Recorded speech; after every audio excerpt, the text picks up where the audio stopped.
कंगना रनौत पर हिमाचल के कांग्रेस कैंडिडेट विक्रमादित्य सिंह की मां प्रतिभा सिंह के विवादित बयान को लेकर पूर्व मुख्यमंत्री उमा भारती का बयान सामने आया है। उनका कहना है कि मुझे लगता है कि जिनके खिलाफ वह बोली है वे बहुत समर्थ हैं इन बातों का जवाब देने के लिए कि उनको किसी प्रोटेक्शन की जरूरत नहीं है।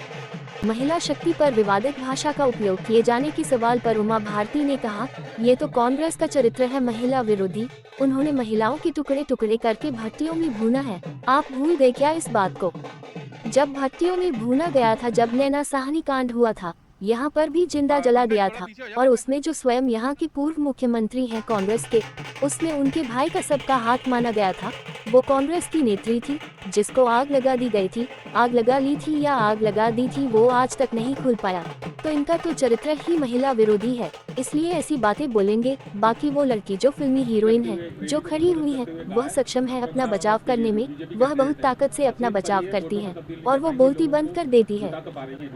मुझे लगता है कि जिनके खिलाफ वो बोली हैं वो इतनी समर्थ है इन बातों का जवाब देने के लिए कि उसको किसी प्रोटेक्शन की जरूरत नहीं है। लेकिन वो जो लड़ रही है चुनाव, क्या नाम बताया, कंगना, उनको किसी प्रोटेक्शन की जरूरत नहीं। पान खाए इसलिए वो टपक रहा है। तो तब भी क्या मानते हैं महिला शक्ति होने के नाते इस तरह शब्दों का उपयोग करना? पहले मंडी में भाव उनके लिए कहा गया और अब इस तरह के बयान दिए गए उनके लिए। तो कांग्रेस का चरित्र है ना महिला विरोधी। उनने महिलाओं के टुकड़े टुकड़े करके उनको भट्टियों में भूना है। आप भूल गए क्या इस बात को? जब भट्टियों में भूना गया था, नैना साहनी कांड जो हुआ, नैना साहनी थी ना शायद वो, हाँ, जो कांड हुआ था, तो इनका तो यहाँ पर भी जिंदा जला दिया था। और उसमें स्वयं जो पूर्व मुख्यमंत्री हैं यहाँ के कांग्रेस के, उनके भाई का सबका हाथ माना गया था। वो कांग्रेस की ही नेत्री थी जिसको आग लगा दी गई थी। क्या नाम था उसका? मिश्रा, एक मिश्रा थी वो।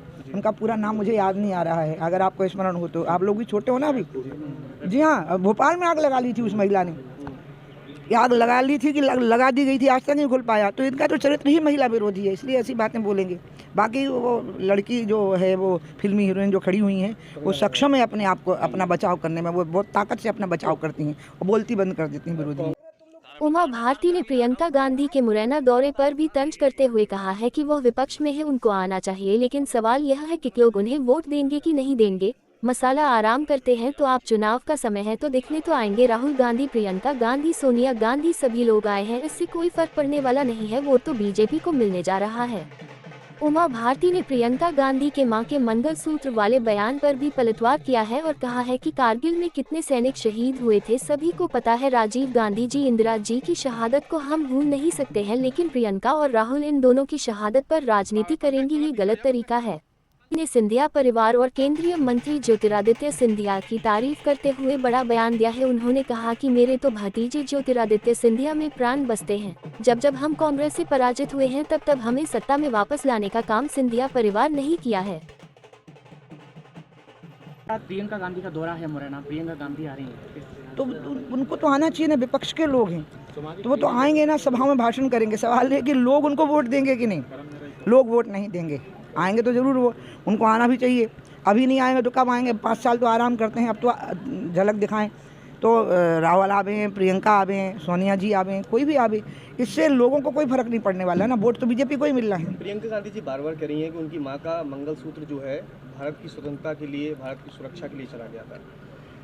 कारगिल में इतने जवान शहीद हुए हैं। राजीव गांधी जी की शहादत को हम भूल नहीं सकते, इंदिरा जी की शहादत को भी हम नहीं भूल सकते, लेकिन राजीव और इंदिरा गांधी की शहादत पर प्रियंका और राहुल राजनीति करें, बहुत शर्मनाक है। प्रचार प्रसार करने के लिए पहुंची अपने भतीजे के यहाँ, सिंधिया जी के यहाँ। मेरा भतीजे, मैं तो मेरे प्राण बचते हैं और ना मैं भूलूंगी ना बीजेपी भूलेगी कि जब हम कांग्रेस से पराजित हुए हैं तो वापस हमें सत्ता में लाने का काम सिंधिया परिवार ने ही किया है। एक बार अम्मा ने किया था जब उनने कांग्रेस की सरकार गिरा करके जनसंघ की सरकार बनवा दी थी, और वही काम फिर ज्योतिरादित्य ने किया जब कांग्रेस की सरकार गिरा करके बीजेपी की सरकार बनवा दी। इसलिए वो तो सिंधिया वंश का एक ऐसा चिराग है जो हमारे घर में आके उजाला हुआ है, और मैं तो उनके साथ, मतलब आप समझ लीजिए कि वो मुझे सबसे प्राण प्रिय भतीजा है मेरा। लेकिन कांग्रेस भोपाल में जो घटना हुई है, अब वो चुनाव जीतेंगे, वो बहुत सरल और विनम्र हैं। उनको लोग कहते हैं वो महाराज करने, बिल्कुल नहीं। अब मैंने लोगों को कहा आप भाई कह के देखो, आप बेटा कह के देखो, वैसे ही जवाब देंगे आपको। वो सरल, विनम्र, संस्कारी नौजवान है, उसको कोई आकांक्षा नहीं है, कोई महत्वाकांक्षा नहीं है। कांग्रेस एक बड़ा आरोप लगा रही है कि प्रदेश के अंदर कानून व्यवस्था ठप हो चुकी है। लगातार बच्चियों के साथ यौन शोषण के मामले सामने निकल कर आए, चाहे भोपाल की हो चाहे उज्जैन के दंडी आश्रम की स्थिति हो। ये सब बहुत चिंता का विषय है। सरकार तुरंत कार्रवाई करती है और हम किसी भी अपराधी को बचाने की चेष्टा नहीं करते। जबकि जब कांग्रेस शासित राज्यों में ऐसी घटना होती है तो कांग्रेस के नेता एक लफ्ज़ नहीं बोलते और उनको बचाने की कोशिश करते हैं। लेकिन यहाँ पर उल्टा होता है।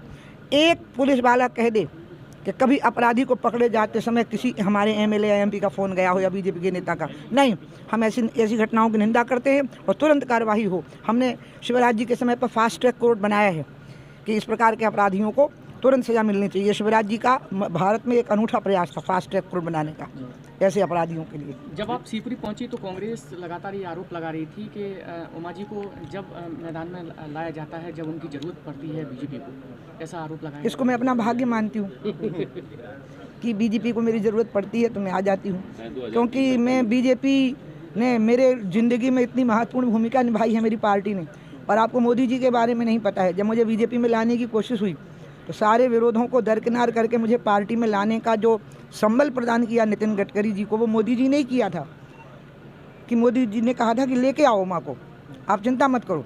इसलिए नितिन गडकरी का साथ उस समय पे कोई खड़े हो गए थे मुझे बीजेपी में वापस लाने के लिए, तो वो मोदी जी थे।